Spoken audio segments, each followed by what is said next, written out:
Hello again, everybody. Welcome back to the Poisoner's Almanac. I'm your co-host, Adam. Hi, I'm Rebecca. How you doing, sweetie? I got Grinch pants on. It's cold outside. It was like 63 yesterday, and then it was like, guess what, guys? It's gonna snow tomorrow. Mhm. And I was like, it ain't gonna snow. They always say that. They always say that, and it never happens. But it did get really cold and kind of Christmas icy. came, no weenie whistle. But it did get really cold like overnight, that tracks for us. Mhm. So Yep. Um. So yeah. Uh. What do we normally do first? I forget.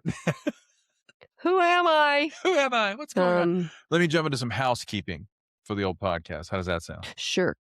All right. So be sure to follow us on whatever platform you're watching or listening on. Like, share, subscribe, all the things. Hit all the buttons.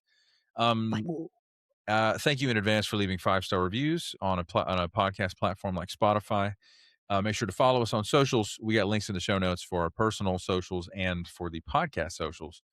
The video version of the podcast is now being published every other week on YouTube. So if you guys are watching on YouTube, it's going to be there. We were hit or miss with that before because we had to do it manually, and then the podcast host platform that we use integrated automatic posting to YouTube if you're filming your podcast as well. Very helpful. The Patreon's up and running. If you want to financially support the podcast on a monthly basis, go check that out.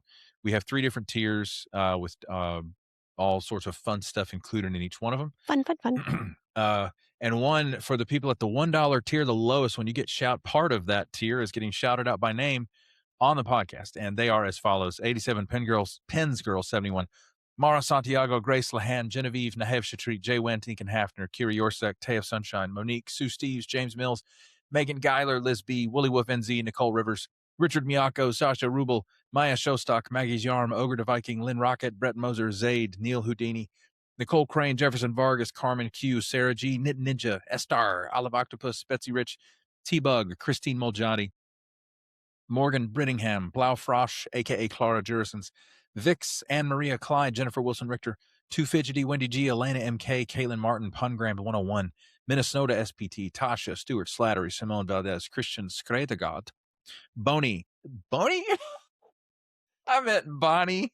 The next name is Oma D. I'm so sorry. You did this last time. I think you did this one time before. Bonnie, Oma D, Rynell Olara, Kristen Arnold, Aaron Carey, Lynn Simpson, Melissa Emmel, Desiree Davis, Jennifer Ramirez Johnson, Dalek Party, The Warped Witch, Dizzy Dancer, Creative Otter, Yadmit, Supergirl Sway, Rachel, Anya Brandt, Ebby, Leah Marie Matson, Lady Digitalis, Jesse, Shay 10, Julia Franzoni, Sparks, Gloria Eichmann, Thomas Huff, From Strange to Things, Soy Kasumi, Jessica Gasparini, Kate Lennon, Donna Lanjanese, Lauren Smith, Anna G, Serpentine Fire, Melanie the SLP, Stuart Lee, Chris Millenak, Mackenzie Kennedy, Libby Hetty, Hatapalooza, J Moon, Kelsey H, Paper Sky, Hannah Cook, Nikki Larkin, Campus R, Rawr, Britt Clark, Paris Longer, Andrea, Shameless Agitator, Ruby Salazar, Cassandra Smiles, Daniel Sword, Jasmine Kapow, 73, Dr. Doom, Pia Coronin, Vanessa Nitterberg, Maureen Hart, Justin Higgins, Nigel Hawkins, Judy Lowe, Nissa 16, Seamus Picked, Lisa DW, Laisha Paris, Jesse Pollard, Sarah, Jahira, Everyday Delirium, Cody Griffith, April, Andrea Akrip, and please welcome our newest patrons, Elysia. This one is amazing. These are 2 fun names to add, okay? Hang on. Let me get this right. Meli Fantastico. Oh, I don't know if that's, I don't know what language that's from or if it's actually a foreign language word, but it's Francisco. That's fun to say. You always you get overzealous with the names, and that's fine. And last but not least, Panda Cannoli. I love pandas, and I like cannolis. My old What if nemesis. pandas ate cannolis? They would. They probably, they'd probably like, you ever watch videos of pandas eating? I do that. You do. I know this for a fact. They're so cute. So another one of the perks for the lowest tier of the Patreon is the option to leave us a voicemail that we play here on the podcast and react to. And we have a voicemail. And I must apologize to Lauren. Sweetie, I know you've probably been listening for weeks now. Where my voicemail? Wondering when we were going to play your voicemail, hun. but I finally remembered. I got the email weeks ago. This is 2 days before Christmas. She sent this in. I mean, I was sick. I had an excuse. So I don't know what your excuse is. Right. Actually, let me set. Let me go live.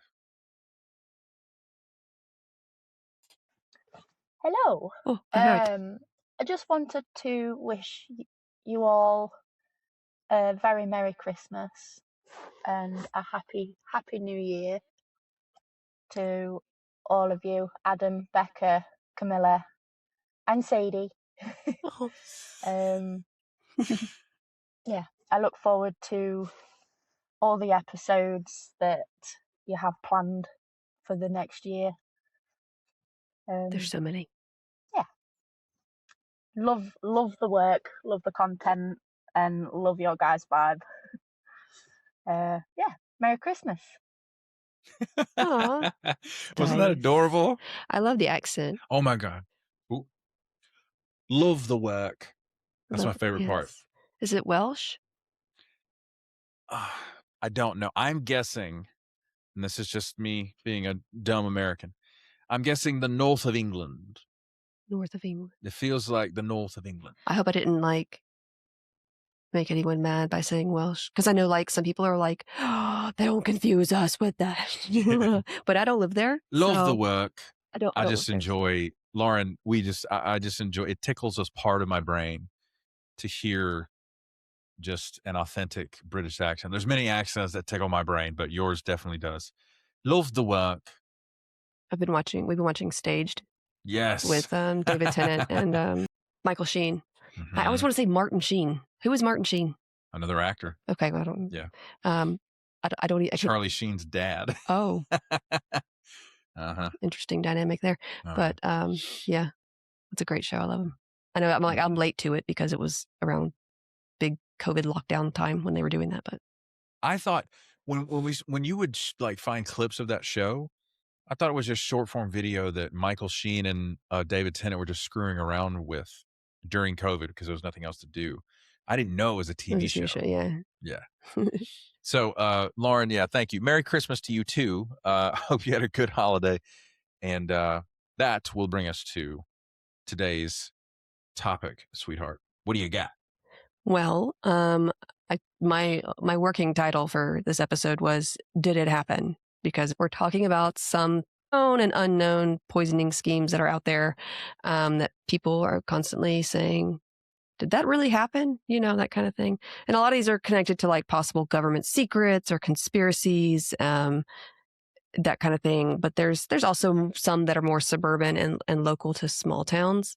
Mm-hmm. But, the question remains, did this actually happen? Or, and if it did, who did it involve and why and all that kind of stuff. Now, one of the ones I was going to do for this episode, I think I'm going to probably save it for the bonus episode, was actually recommended to us by a listener.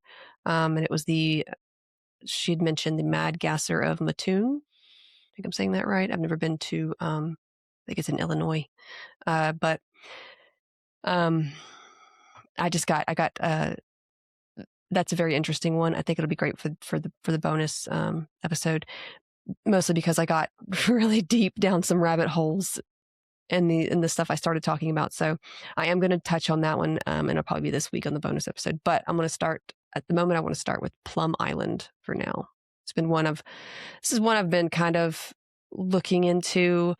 I was reading a book, and it was, as I was reading it, I kept getting these thoughts where I'm like, that doesn't seem right. I don't know. That's kind of weird. I'm gonna see if that actually happened. Because there are books out there where it's like, if you ever get that inkling, it's like with people. I get that with people too. It's like something's off.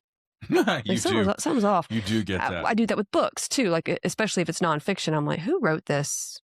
What field are they in? Where did they get their information? Because I'm always questioning these kinds of things when it comes to resources and sources I get information from. So, it turns out he's actually a big conspiracy theorist. So I was like, this is why it feels off. It's still an interesting read, but you kind of have to take it at, for what it is. But he was talking about Plum Island. The author, he made several claims that can't really necessarily be proven. So, and there's some of them are pretty out there. So, but I'm going to hit the highlights and just see what you think about the actual story and what some conspiracy theorists believe about the place. What is Plum Island? Plum Island is an island off the coast of Orient Point, New York. It's near Long Island.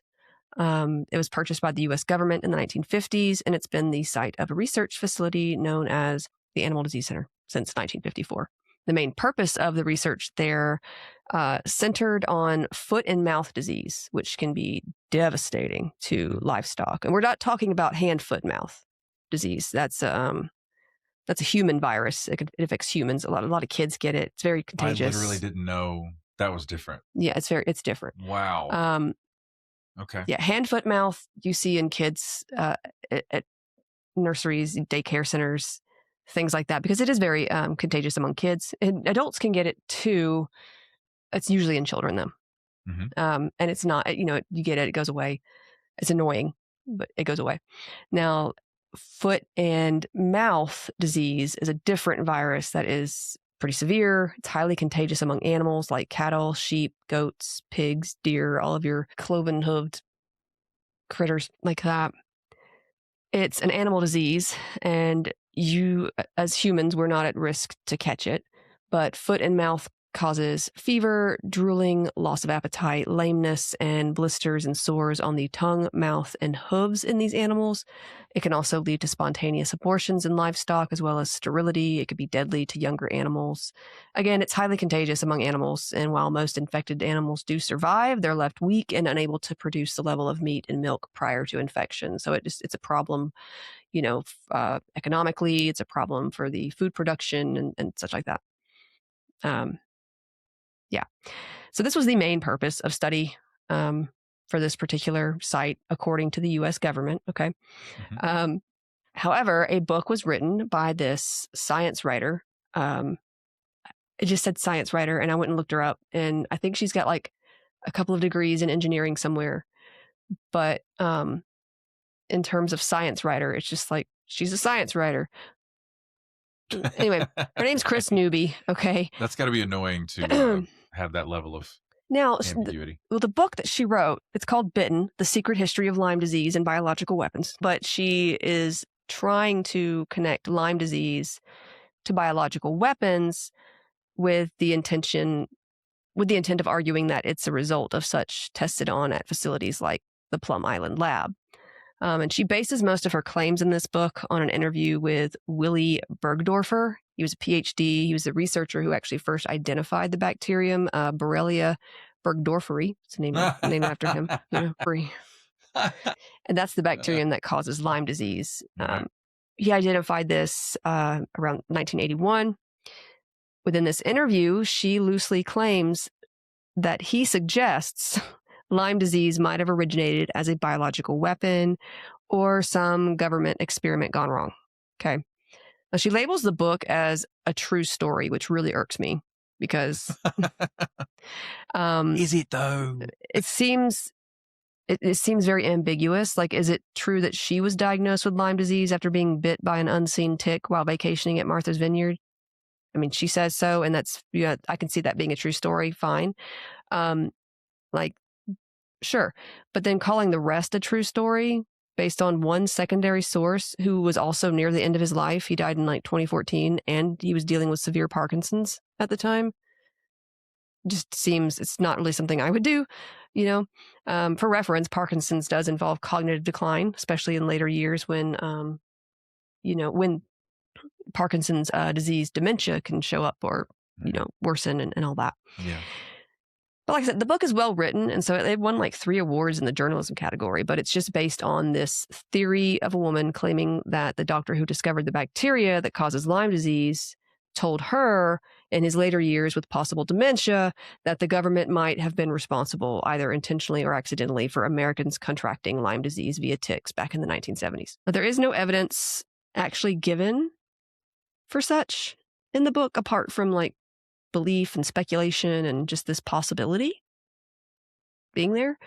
Of course, once RFK Jr. became the secretary of HHS, he has also declared his belief that Lyme disease was a product of bioweapon research or bioterrorism. Technically, as he would state in his confirmation hearings, he believes that there is a possibility that it was made as a bioweapon and that he knew of 3 books that suggested as much. Okay.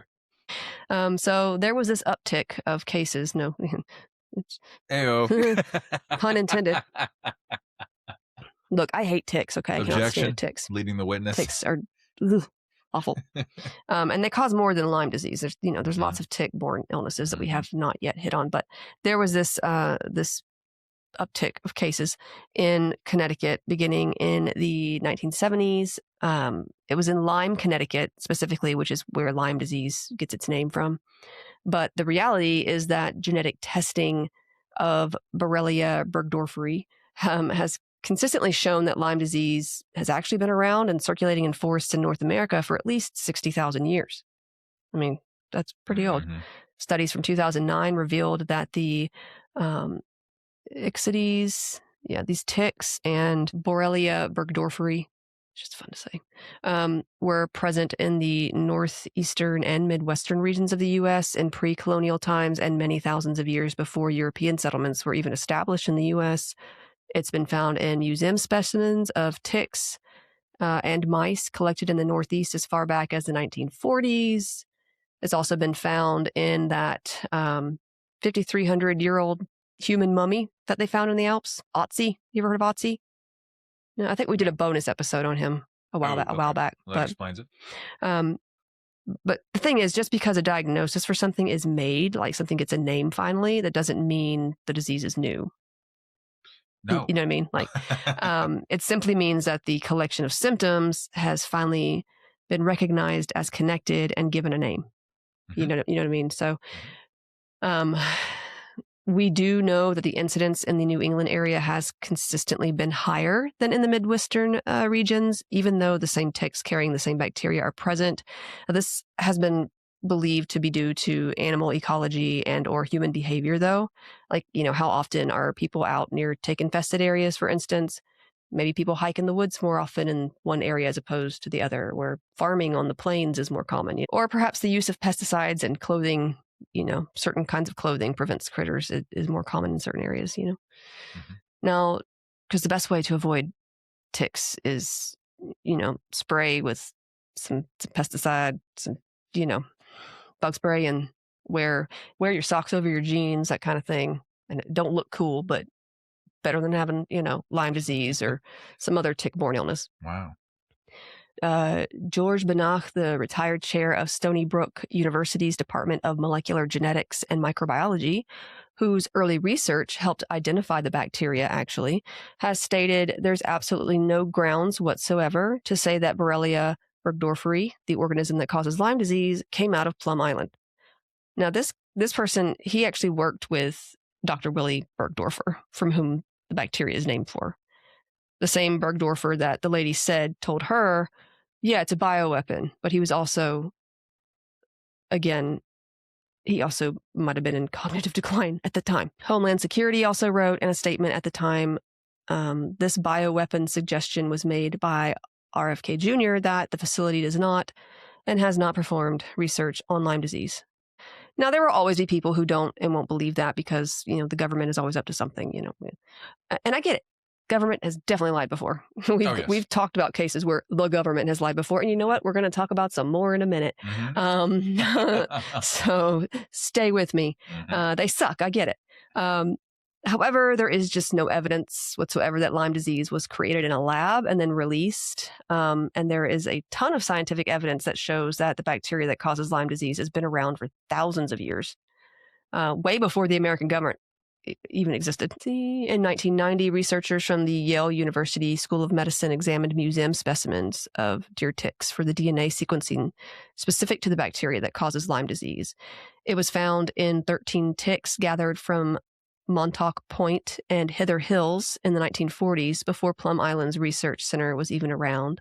And I know some people heard me say Montauk, and they're like, Montauk Project, which is another conspiracy theory. I don't know how Montauk's going to survive this. I will be talking about the Montauk Project during a bonus episode too. It was a conspiracy theory sort of situation too, but it's very interesting still. The whole drama with Jesse and Demi and Whitney. Not that one. Okay. Not Montauk. Montauk. It's so phonetically similar. It's so much fun. I don't know how Montauk's going to survive this. Oh my God. It'd be great if they did like a thing with the Montauk Project and somebody said that. I don't know how Montauk's going to survive. And it was like a reality TV series. Yeah. But it was like, like What We Do in the Shadows kind of reality TV show, like The Office, where it's like, we're working in this place. Anyway, I'm going to stop throwing out. But we drank their blood and now I'm a wizard. Now I'm a wizard. It's not hygienic. So the author of Lab 257, Michael Carroll, he's also a lawyer. He believes that the research facility was working on bioweapons involving animal and insect vectors. Carroll said in an interview that he uncovered declassified government documents showing the Army planned to use the lab at Plum Island to develop germ warfare in the early 1950s before it was turned over to the USDA. My thing is, though, if it's declassified government documents, why doesn't he show them to people? Why would it now be hidden? It currently falls under this place now falls under the Department of Homeland Security and Science and Technology Office of National Laboratories. Anyway, Carroll does admit to finding no sign of any work involving Lyme disease being done there. He says that his research uncovered documents that showed hundreds of thousands of ticks were bred on Plum Island in the 1970s as parts of experiments involving African swine fever. So, now, the Department of Homeland Security did say that research was conducted in the 1990s inside the biocontainment facility using a small colony of soft-bodied ticks from Africa to study the transmission of African swine fever between pigs via ticks. And these ticks were destroyed when the research was concluded. So that was, they're like, well, we did do this. That was in the 90s, though. Carroll also claimed that he obtained a memo from the facility's head engineer that air from a potentially highly contaminated area had been escaping. The site has already acknowledged a leak involving foot and mouth disease among some animals, but it was contained within that facility. In 1978, the virus was accidentally released and infected animals kept in outside pens. There were 2 similar incidents in 2004, but those 2 were contained inside buildings. So, now, Carroll's main theory points to the Lyme disease outbreaks in this small Connecticut village in Long Island Sound as being too close to Plum Island to be coincidental. Scott Campbell, Suffolk County's chief entomologist, which, study of bugs, tied the area's large tick population to the increased number of deer in the area, which makes sense. As it turns out, RFK Jr. really started to lay in on this subject after having a certain guest on his podcast back in the day, Chris Newby. Her book, Bitten, was published in 2019. She was on his podcast sometime after that. According to her, Plum Island had a tick hatchery, safety lapses, and according to Lab 257 interviews, open air testing with biological agents. However, she also told Newsday, I couldn't find direct evidence that the outbreak came from Plum Island, but it's possible. Now, I will be the first to tell you. I know. I'm going to make a career out of that. I'll be the first to tell you, sure, studies done on insect vectors is definitely possible, and it's definitely happened. Other nations have admitted to doing it. I mean, here on this podcast, we've discussed various projects headed up by the U.S. military here in the South to test mosquitoes and their possible use as bioweapon vectors. We already know that the U.S. had a biological warfare program that did study vector-borne diseases, like yellow fever, dengue fever. That ended in 1969. I think a lot of people are like, but did it? It ended because I think it was Nixon that was like, no more offensive research with this stuff. Cut it out. So, and I'm not a crook. That's the same one guy. That's the same guy, right? That's the guy. So I don't doubt that any government could or would want to try such a thing. But if they've already declassified actual studies like this, then why leave this case a secret? Like, it doesn't make sense. Yeah. Now, the bacteria itself wasn't even identified until 1981, which is a good 12 years after that program was said to have ended. Lyme disease also would make just honestly a very poor bioweapon. In most cases, the disease is more likely to be transmitted when the deer tick is attached for longer than a 24-hour period. Like, it typically takes more than a day of it being attached for it to transmit the bacteria. And it would have to basically find a host, bite and attach typically, and then stay long enough in many cases. So transmission would not even be assured. Now, this is actually because the bacteria is in the critter's midgut. It needs time to make it to the salivary glands in order to transmit the bacteria. So it takes more than a day typically for it to do so. It typically has a delayed onset and relatively mild symptoms in the majority of cases, plus the availability of antibiotics to treat the disease. In fact, if you know you've been bitten by a tick, you can actually get prescribed doxycycline ahead of time to prevent it from even coming on, even if that tick was even infected. It typically begins with flu-like symptoms. You get fatigue, fever, headache, muscle aches. It's often accompanied by a distinctive bullseye rash that you see at the site of that bite. If left untreated, the infection can spread and cause other symptoms, mainly like joint pain and sometimes also fatigue, headaches, neck stiffness, rashes, and heart palpitations. Still, with timely treatment, 2 to 4 weeks of antibiotics, usually doxycycline, but there are others, results in like 90 to 99% of infections being completely cured. There are those, about 10%, who suffer with after effects, and they tend to say they have chronic Lyme disease, but this is actually not recognized as a medical diagnosis because the bacteria itself is killed off by the antibiotics given, as shown by tests. These cases are more likely to be sort of like a long haul situation, kind of like you'd see with long haul COVID, that kind of thing. So like these people are having these symptoms after the infection has been medically cleared. Typically happens like if it's not treated soon enough, because the longer it stays in the body, it's going to cause problems. I think they call it now post-treatment Lyme disease syndrome. So yeah, you no longer have the infection itself, but effects remain due to an abnormal immune response or persistent inflammation, that sort of thing. Now, this happens, again, more often in cases where treatment is delayed, but even so, most will find relief with further antibiotic treatment and time. And for some, it can take months to years for it to really clear. There are some drugs being tested for the better treatment of later diagnosed Lyme disease as well, or of Lyme that just didn't respond well to traditional antibiotic treatment. If you're bit by a tick, it's just good to be on the lookout for symptoms or see a doctor for advice early on. And if you notice symptoms and you've been out in the woods or even in your backyard where the grass is higher or around bushes, get checked out instead of waiting. There's, no denial that long-term complications are a thing or that tick-borne infections have increased over the years. That's, definitely something that I think there's like 300,000 new cases of Lyme disease every year. It was the numbers that I saw. But again, with most will be cured with antibiotics. But again, this is also due to many reasons, like the increase in deer populations, climate change, tearing down whole forested areas to build, things. I mean, they're going to go other places. Yeah. That's just how it is. Again, though, there are just way better options to use for bioweapons than Lyme disease. It's just not a good bioweapon. Anthrax, plague, smallpox, tularemia, Marburg. I mean, there's a lot that would be a better fit. We've covered all of them. Well, most. Lyme just wouldn't be a good warfare agent. So what would even be the point? There are other tick diseases as well, not just Lyme. It makes for a good conspiracy, I suppose, but there just isn't any evidence or real reason for it, in my opinion. If they wanted to test diseases, they could have chosen way better options. Most other nations or experiments with such diseases were done because of the pervasiveness of those diseases already. Like, how do we treat this in these cases?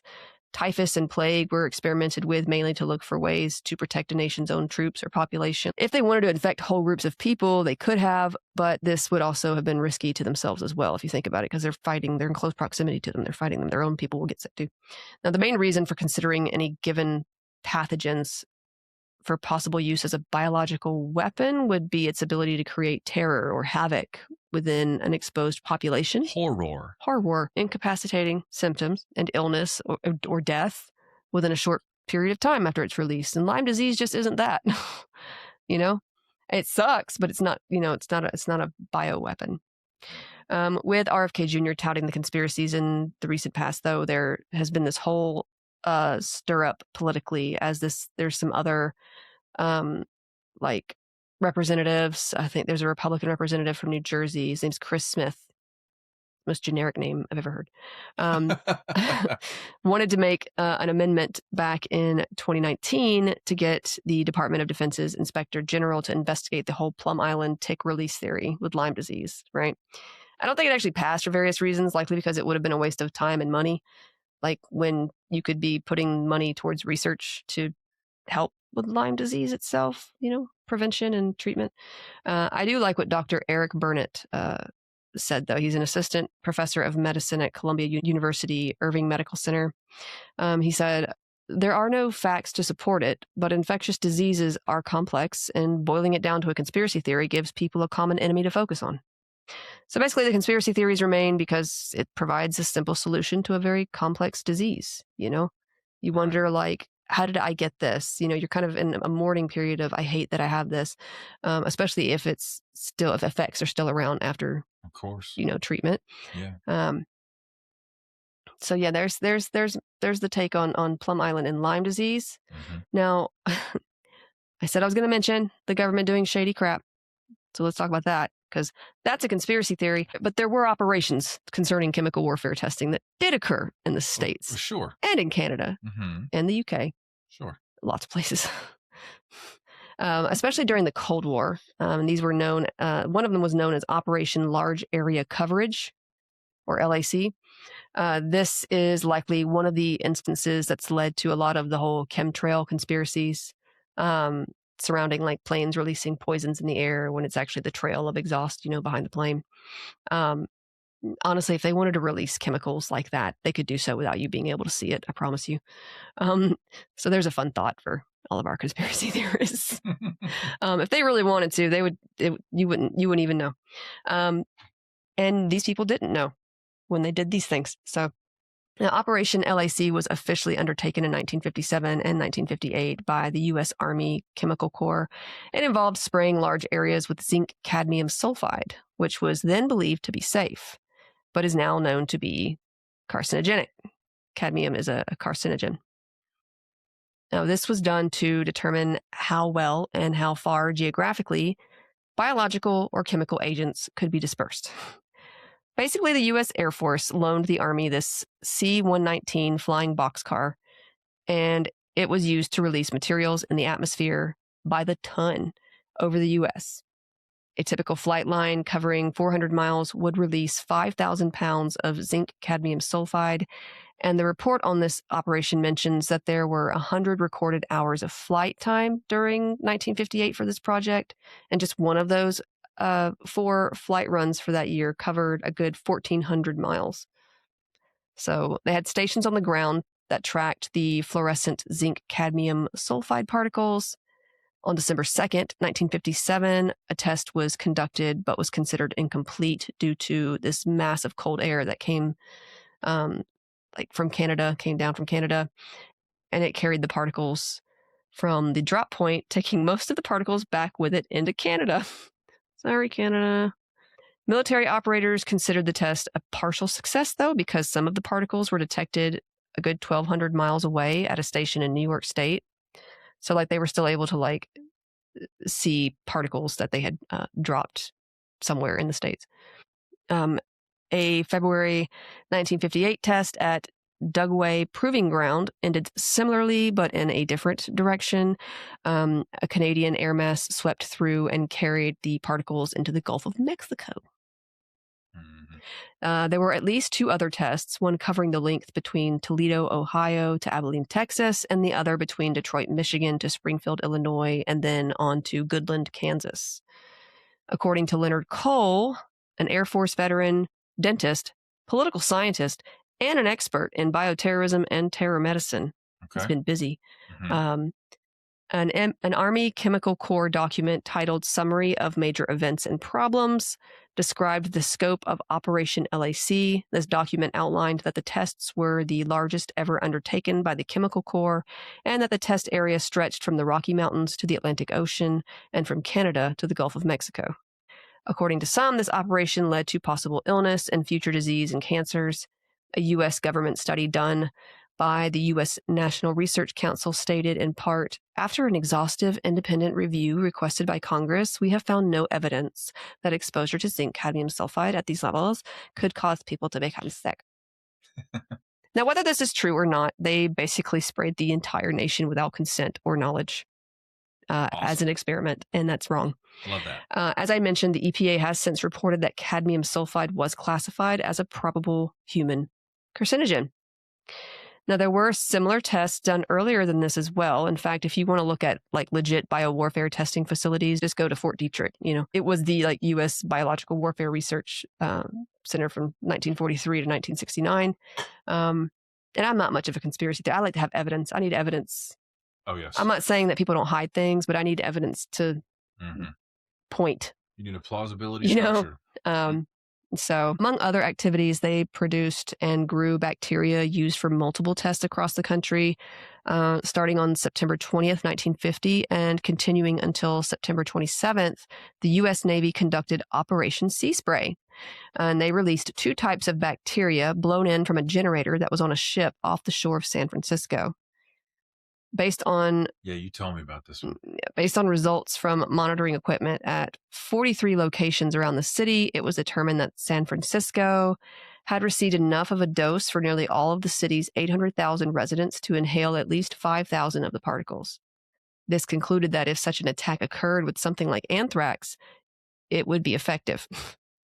These bacteria, Bacillus globigii, it's very similar to structure as with anthrax, and Serratia marcescens. This is similar in structure to tularemia, so that's why they were using these particular ones, and they were believed to be harmless at the time. Again, the latter, though, Serratia, has since been labeled a human pathogen. Now, there were some strange illnesses sometime after, and it's been debated whether or not they were related to the release of this bacteria. On October 11th, a little after a month after the release, 11 people were admitted to Stanford Hospital with very rare and serious UTIs. 10 of them recovered, but one who had recently undergone prostate surgery, his name was Edward Nevins, died 3 weeks later from a heart valve infection. There were other doctors who had reported heart valve infections as well, that these doctors later wondered, like when this info was made public, if this could have been the cause as opposed to other assumed issues. Now, this strange outbreak was so unusual that the Stanford doctors actually wrote it up for a medical journal. Like, it's just kind of a strange that this happened right after that kind of thing. And I think the family of Edward Nevins, they tried to sue, based on a lot of this. But of course, they're going to be like, well, we can't prove that those 2 things are, that was a cause, that was the cause. And I mean, how would you, they should have done it anyway, but so they threw out their case. All of those with the infections had recent procedures, however, also. So no other hospital in the area also, like they didn't report any other cases either. So it was assumed to somehow be related to the previous operations or hospitalizations. Now, there was a significant rise in pneumonia as well after the simulated attack, but there has not been a proven causal link, so you can't sue them.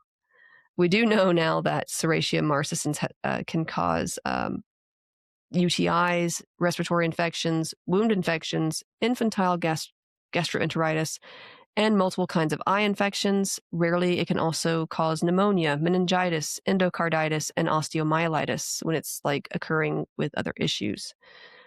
Oh, and it's also resistant to several antibiotics. It can also really mess up bee colonies, silkworms, and coral. and cause diseases to certain crops. A similar study was actually done by the US and UK officials over Dorset between 1971 and 1975 using Serratia bacteria with phenol and a substance that was described as being similar to anthrax. It could have been that other bacteria as well. Oh, and the UK's Porton Down also had their own project, LAC, using zinc cadmium sulfate in the 1950s. And they sprayed it all over South Dorset. And they sprayed the area with Bacillus globigii as well. That's that other bacteria I mentioned earlier in the 1960s, without the knowledge or consent of its citizens, just in case y'all felt left out. The U.S. military made these facts known, at least, at different 1977 Senate subcommittee hearings, and they also revealed the following. Between 1949 and 1969, open-air tests of biological agents were conducted 239 times. In 80 of those experiments, the Army said it used live bacteria that its researchers at the time thought were harmless. In the others, it used inert chemicals to simulate bacteria. In the 1950s, Army researchers dispersed Serratia over Panama City and Key West, Florida, with no known illness reported. Bacillus globigii was also released in New York, Washington, D.C., and along the Pennsylvania Turnpike, among other places, but it has never shown to be harmful to people. In New York, military researchers in 1966 spread another bacteria considered harmless. It was basically another variant of the Bacillus globigii. It's the Bacillus subtilis. Anyway, but they spread it in the subway system by dropping light bulbs filled with the bacteria onto tracks in stations in Midtown Manhattan. The bacteria were carried for miles throughout the subway system. Army officials concluded in a January 1968 report that similar covert attacks with pathogenic disease-causing agents during peak traffic periods could be expected to expose large numbers of people to infection and subsequent illness or death. So, they were trying to see what this would look like if it were something like anthrax or something like that. Mm-hmm. There was a May 1965 secret release, apparently by many generators hidden in briefcases, of this bacteria at Washington's National Airport and its Greyhound lines, like the bus terminal. It was said that more than 130 passengers were exposed to the bacteria and traveled to 39 cities and 7 states in the 2 weeks following the mock attack. While the main bacteria used in these mock attacks has been deemed harmless, it was all done without the knowledge or consent of those in these areas. Also, they thought Serratia was also harmless, and it turned out to be a pathogen. So what if the other wasn't so harmless in the end? Mm-hmm. Either, what if it hadn't been? In fact, it can actually cause rare infections in immunocompromised persons. So it's also been confirmed that in St. Louis in the mid-50s, and again a decade later, the Army sprayed zinc cadmium sulfide via motorized blowers on top of Pruitt Ego, which is like this home and apartment structure that's there, at schools, and from the backs of station wagons. Oh, and also from planes. They also admitted to spraying in Minnesota locations from 1953 and into the mid-1960s. So, if you wanted some, there's a conspiracy theory and some actual stuff that did happen for you in one episode. Awesome. Well done. I don't know what your take on it is, but... Well, the light bulb thing, you told me about that a day or two ago. And I was like, this is why research institutions have institutional review boards, the IRB. You have to propose everything through a panel of experts for its ethics, its pertinence, its feasibility, all that fun stuff. Also, too, you've basically created conspiracy theorists. Yes. Because you've done this shady crap. Now they're going to wonder. I mean, it's just natural to wonder, well, what if? Again, I think you should look into things and see facts and things like that. See, my thing is too, though, if they said all this, they declassified all this and were like, yeah, we did this too. Oh yeah, and we did that too. Then I don't see why they wouldn't say anything about the Lyme disease situation. like if it had happened, which I don't believe it did. I don't believe it's a bioweapon Right. or they were trying to do anything with it. I think it's been around for a long time, and I think that particular one is a conspiracy theory that's not held up by any evidence whatsoever. But still, it's fun to look into some of these facilities. And again, I'm going to talk about a few more in our bonus episode this week that are very conspiracy-ish, but like in a very fun way, because there's a lot of stuff that's been like Stranger Things is actually was actually based on some of the stories of the Montauk Project and stuff, and so it's kind of fun, to look at. But again, conspiracy theory. So, all right. Thank you all so much for watching and listening. That's going to do it for this episode of the Poisoner's Almanac. We will see you in the next one. Bye. bye.